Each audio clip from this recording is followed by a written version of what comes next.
voices and concerns and amplify them. With that in mind, I think we can now move to audience questions.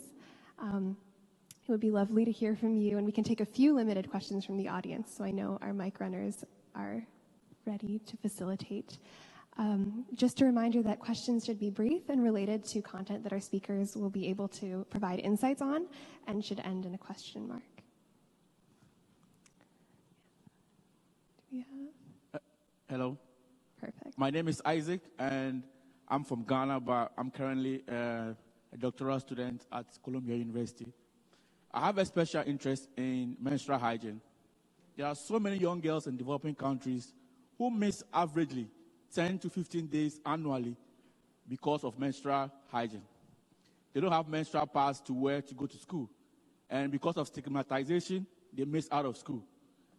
Various developing countries have put taxes on menstrual pads in their countries.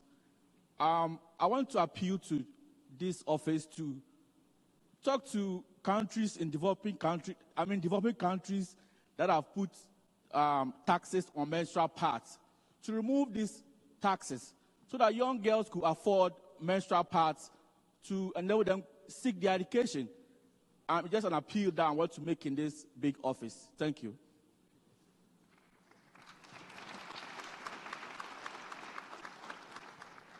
Thank you so much for bringing that up. That's one of the areas that I myself am most passionate about in my advocacy. And I'd love to hear from both of our panelists if you have any insights on the movement for menstrual equity and the ways in which girls can sometimes, and in many countries, be barred from access to accessible and affordable period products. Yeah, I think it's really interesting that we're talking about these things openly now, which, is a natural process and something that, women and girls go through. So it's really a stark difference from a few years ago, and I think this is really positive.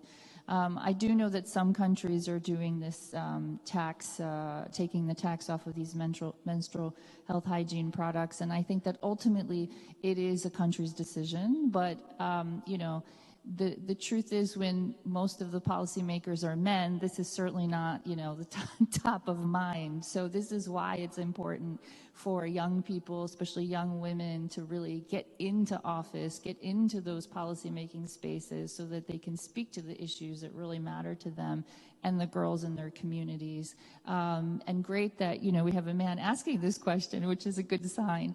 But there are lots of NGOs or UN agencies, and there are governments that are really trying to talk more about these issues. And I see more and more conferences and more conversations about menstrual health hygiene, which is great.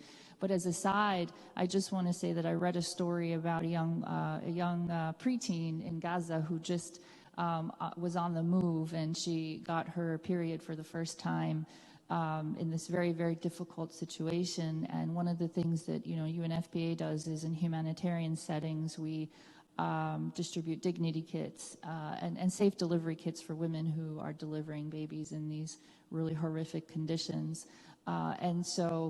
But it's just one small story about the challenge that girls face when they don't have access to these essential supplies and privacy and clean water.